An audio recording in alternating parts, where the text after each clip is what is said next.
اب یہ Abraham accord کیا ہے اور اس کے پیچھے کا راز کیا ہے آخر، اور یہ کوئی نئی چیز نہیں ہے. بہت پہلے یعنی 18 سنچری اور 19 کے بیچ کے اندر، 1890 کے آس پاس امریکہ کے اندر مشہور و معروف شہر شکاگو، اس کے اندر ایک فرقہ ہے، اپنے آپ کو مسلمان کہتا ہے، وہ فرقہ ہے بہائی فرقہ. اور اس کا جو موجد ہے، اس کا جو گرو ہے بڑا، اس کا نام تھا کہ شیخ مرزا بہاؤالدین شیرازی. شیخ بہاؤالدین مرزا شیرازی، اس نے ایک نئے دین کو پیش کیا، اور جن لوگوں نے اس کو فالو کیا، جیسے کہ مرزا غلام محمد قادیانیت ایک فرقہ نیا جنم لیا تھا، اسی طرح ایک یہ بہائی فرقہ ہے. تو 1890 کے آس پاس اس کی وفات ہوئی ہے، یہ بہاؤالدین شیرازی کی، اور یہ مدفون ہے، بہائی مرکز ہے یروشلم کے اندر اسرائیل میں، وہاں یہ مدفون ہے یہ شخص.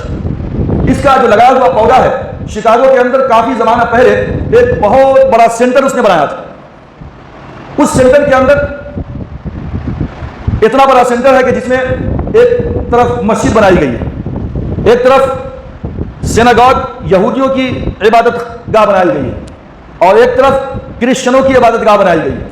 ایک طرف مندر بھی ہے، ایک طرف گردوارا بھی ہے، اور ایک طرف جو ہے بدھسٹ کا جو ہے بنایا ہوا، یعنی بدھسٹ کا بھی جو ہے یہ عبادت گاہ بھی ہے. گویا کہ 6 مذاہب کو اس نے ایک ساتھ جوڑنے کی کوشش کی ہے اس سینٹر پلیس کے اندر. لیکن اس نے یہ کہا ہے کہ یہ تمام کے تمام 6 کے 6 مذاہب سچے ہیں، برحق ہیں، لیکن ان تمام کے اوپر جو جامع ہے سب سے زیادہ اہم اور اچھا فرقہ وہ بہائی فرقہ ہے. یہ کانسیپٹ تھا بہائیوں کا کہ تمام کے تمام مذاہب کے اندر ہم آہنگی پیدا کی جائے، یکسانیت پیدا کی جائے، ان کے درمیان بات چیت کا دروازہ جو ہے کھلے. اب یہی جو فارمولہ تھا کہ تمام مذاہب کے درمیان بات چیت کی جائے اور آپس میں جو ہے اتحاد و اتفاق پیدا کیا جائے، یہ فارمولہ اب جو ہے تھوڑا سر چڑھ کے بولنے لگا ہے، اب زیادہ کوشش کی جا رہی ہے. اسی ضمن کے اندر عرب متحدہ عرب امارات کا جو سینٹر ہے ابو ظہبی کے اندر باضابطہ ایک سینٹر بنایا گیا ہے، اور اس سینٹر کا نام ہے بیت العائلۃ الابراہیمیہ، یعنی ابراہیم کی فیملی کے لوگوں کا گھر، بیت العائلۃ الابراہیمیہ. اس بیت العائلۃ الابراہیمیہ کے اندر جو ابو ظہبی میں تیار کیا گیا، بنایا گیا ہے، بہت بڑا مرکز ہے. اس میں آپ کو معلوم ہونی چاہیے کہ چرچ بھی ہے، اور اس میں جو ہے یہودیوں کی عبادت گاہ بھی بنائی گئی ہے، اس میں مسجد بھی بنائی گئی ہے، مندر بنانا باقی ہے. صدر ٹرمپ نے کہا ہے سعودی عرب سے کہ یہ جو بیت العائلۃ الابراہیمیہ ابو ظہبی میں تیار کیا گیا ہے، اس کی امامت کی ذمہ داری آپ لے لیں. لیکن سعودی کی علماء کونسل نے یہ فتویٰ جاری کر دیا ہے کہ یہ کفر ہے، لہذا ابھی تک اس نے اس کو قبول تو نہیں کیا کہ وہاں پہ امامت کی جائے یا کسی مسلمان کو وہاں پہ امام خطیب جو ہے اس مسجد کے اندر رکھا جائے. تو یہ بھی اسی کی ایک کڑی ہے کہ تمام مذاہب کے درمیان یکسانیت پیدا کی جائے، یگانگت پیدا کی جائے، اور ایک دوسرے کے ساتھ جو ہے تعلقات جو ہے مزید بڑھائے جائیں. اب سوال یہ ہے کہ ایسا ہی کچھ فارمولہ تو ہندوستان کے اندر بھی پیش کیا گیا تھا. اکبر کے زمانے میں کیا ہوا تھا؟ اکبر نے یہی تو کہا تھا کہ اسلام کو اور ہندوازم کو آپس کے اندر جوڑ دیا جائے، دونوں کو ایک دوسرے میں ضم کر دیا جائے. لہذا اس نے کچھ نام نہاد علماء کی فہرست تیار کی اور اس کو تیار کیا، اور کچھ ہندو دھرم کے کچھ جو ہے جاننے والوں کو، دانشوروں کو بلایا، ان کے گرو کو، اور اس طریقے سے کوشش کر کے اس نے جو ہے ہندوازم اور اسلام کو آپس میں ایک ساتھ مرکب کر کے جوڑ کر کے اس نے دین الہی کا جو ہے پیغام سنایا کہ اب جو ہے دین اسلام نہیں رہے گا بلکہ دین الہی ہوگا. اس کے اندر ہندو کی باتیں بھی ہوں گی، مسلمان کی باتیں بھی ہوں گی. شیخ احمد سرہندی رحمۃ اللہ علیہ نے اس وقت جیل کی سلاخوں کے پیچھے بھی اپنی زندگی گزاری، بہت کوشش کی، محنت کی، تو یہ جو ہے فتنہ جو اکبر نے شروع کیا تھا دین الہی کا، یہ دب گیا اور یہ کامیاب جو ہے نہیں ہو سکا. اسی طریقے سے 1947 سے پہلے یا اس کے بعد قریب جو تمام کے تمام مسلمانوں کی مردم شماری کی گئی تھی اور نان مسلمس کی ہندوستان کے اندر، اس مردم شماری کے اندر اس موقع سے بھی یہی آواز اٹھی تھی کہ ہندو مسلم اختلاف کیوں ہو، ان کو آپس میں ضم کر دیا جائے، ہم کچھ لچک پیدا کریں مسلمان حضرات، اور کچھ ہندو حضرات لچک پیدا کریں، کچھ باتیں ہم ان کی قبول کر لیں اور کچھ باتیں ہماری وہ قبول کر لیں. یہی تو پیشکش تھی جو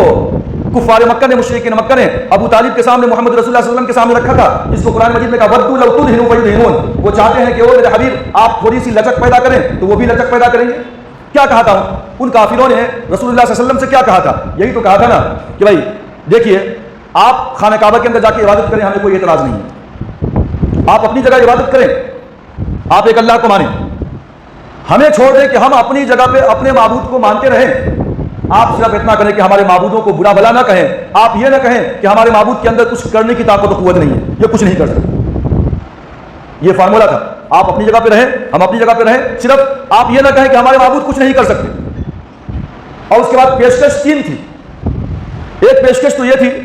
کہ وہ محمد صلی اللہ علیہ وسلم آپ کو جتنی دولت چاہیے ہم آپ کے قدموں میں رکھنے کے لیے تیار ہیں۔ دوسری پیشکش یہ تھی کہ جو ہے اگر آپ کسی عرب کی حسین و جمیل عورت سے شادی کرنا چاہیں تو ہم وہ پرووائڈ کرنے کے لیے تیار ہیں۔ اور تیسری شرط یہ تھی، تیسری پیشکش، کہ اگر آپ کو مال دولت بھی نہیں چاہیے، لڑکی بھی نہیں چاہیے، اگر آپ کے دل میں سارے عرب کی سرداری اور لیڈری کی خواہش ہے تو ہم آپ کو اپنا سردار اور لیڈر بنانے کے لیے تیار ہیں، لیکن صرف اس بات کو ماننا ہوگا کہ آپ ہمارے معبودوں کو یہ نہ کہیں کہ یہ کچھ نہیں کر سکتے، ان کو جو ہے آپ برا بھلا نہ کہیں، آپ اپنی یہ تینوں میں سے کوئی ایک بات جو ہے آپ مان لیں یا آپ تینوں مان لیں۔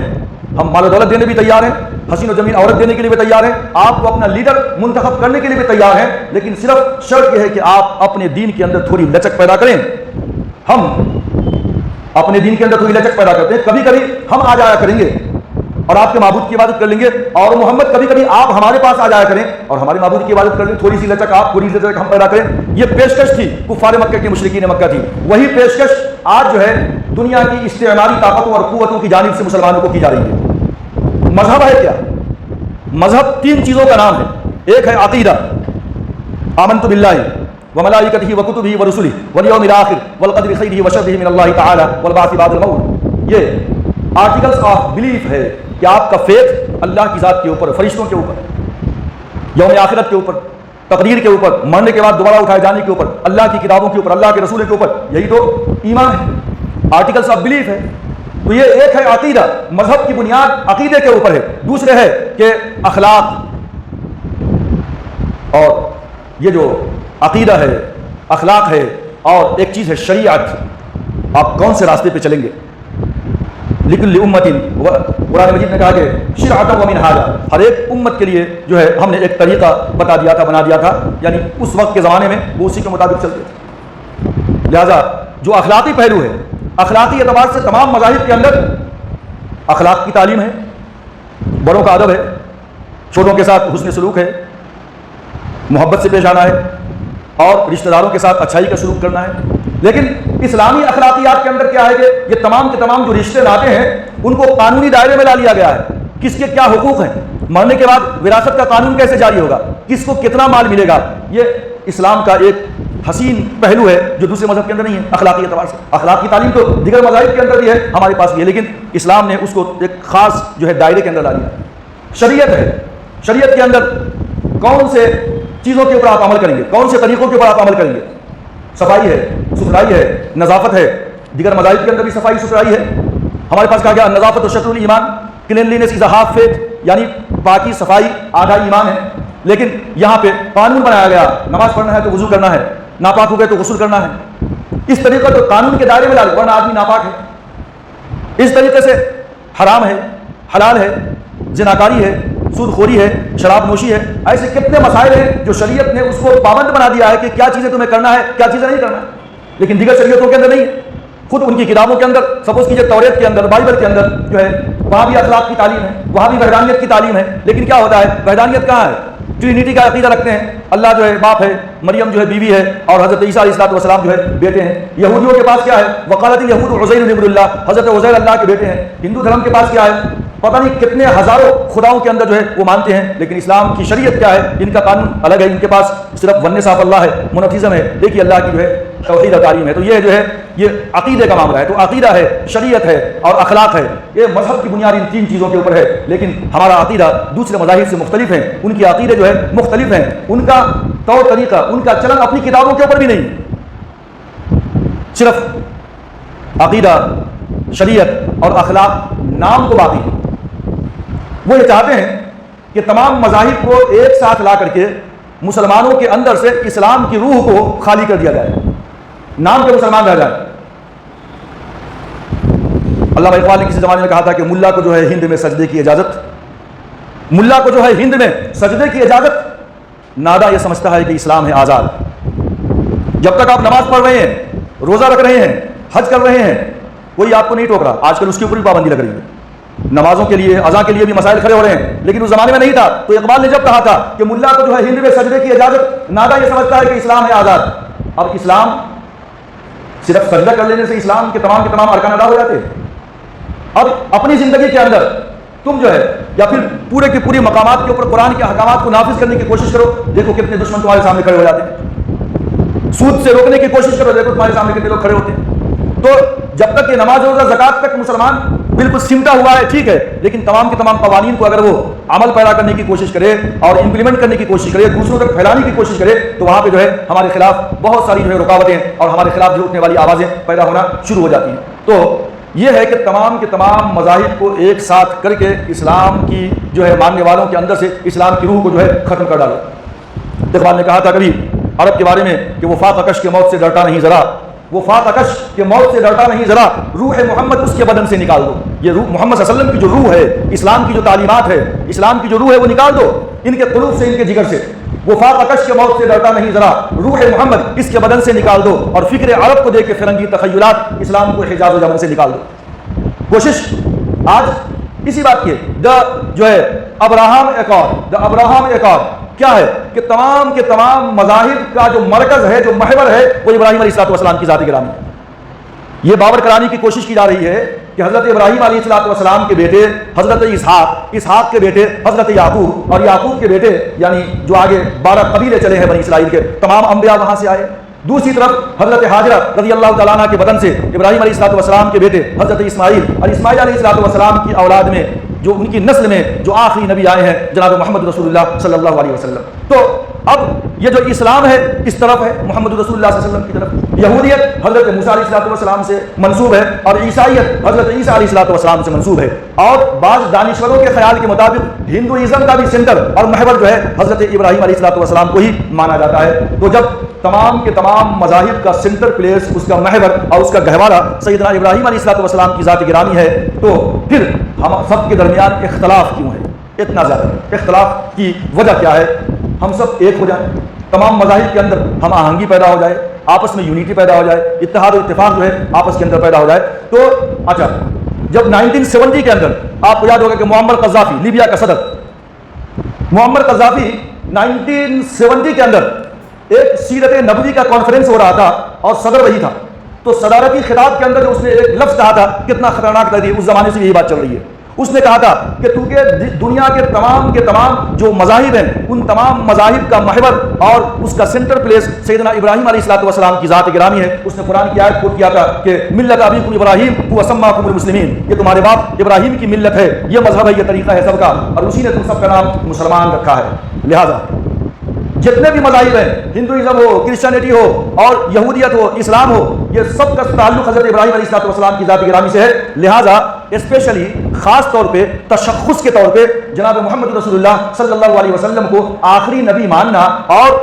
ان کو سمجھنا کہ اللہ کے آخری نبی ہیں، اور یہ سمجھنا کہ اگر کسی نے محمد رسول اللہ صلی اللہ علیہ وسلم کی آخری نبی ہونے سے انکار کر دیا، اس کے اوپر ایمان نہیں لایا، تو وہ مسلمان نہیں ہے، یہ غلط بات ہے۔ اگر کسی نے اپنی نسبت ابراہیم علیہ السلام کی طرف کر دیا تو وہ بھی نسبت کی بنیاد پہ مسلمان کہلانے کا حقدار ہے، یہی اسلام ہے۔ لہذا محمد رسول اللہ صلی اللہ علیہ وسلم کو ایز اے نبی، آخری نبی ماننے کی ضرورت نہیں ہے، اس کے بغیر بھی آدمی مسلمان ہو سکتا ہے۔ اس نے بھی یہی کوشش کیا تھا کہ تمام کے تمام مذاہب کے اندر یکسانیت پیدا کی جائے، لیکن یہ کوشش کے اندر خود بھٹک گیا، اور اس بدبخت نے تو باضابطہ قرآن کے مقابلے میں ایک کتاب لکھا تھا اس نے، معمر قذافی نے، جس کا نام تھا الکتاب الاخضر یعنی گرین بک، اور اپنی پارلیمنٹ کے اندر جو ہے وہ قرآن کے قوانین کو امپلیمنٹ نہیں کرتا تھا، بلکہ وہ اپنی لکھی ہوئی کتاب کے قوانین کو امپلیمنٹ کرنے کی کوشش کرتا تھا، یہ معمر قذافی۔ تو اس 1970 کے اندر اس نے جو ہے یہ کہہ دیا تھا اس بدبخت نے جو ہے۔ اس کے بعد جو اس وقت جو ہے مصر کے وہاں پہ صدر وزیر بیٹھے ہوئے تھے، اس نے فوراً اس کو ٹوکا تھا اور کہا تھا کہ آپ کی بات جو ہے بالکل غلط ہے۔ تو آج بھی جو دا ابراہم ایکارڈ جو آج صدر ٹرمپ کے اندر جو وائٹ ہاؤس کے اندر بحرین کے وزیر خارجہ اور ابو ظہبی کے وزیر خارجہ اور جو ہے نیتن یاہو کے بیچ میں جو ایک معاہدہ سائن ہوا تھا دا ابراہم ایکارڈ، اور اس کو پھر سے جو ہے تجدید کرنے کی کوشش کی جا رہی ہے، اور جو ہے صدر ٹرمپ نے کہا کہ اگر سعودی عرب دا ابراہم ایکارڈ کو تسلیم کر لیتے ہیں تو یہ ہماری بڑی خوش قسمتی کی بات ہوگی۔ اصل میں حقیقت تو یہ ہے کہ جس وقت اسرائیل کو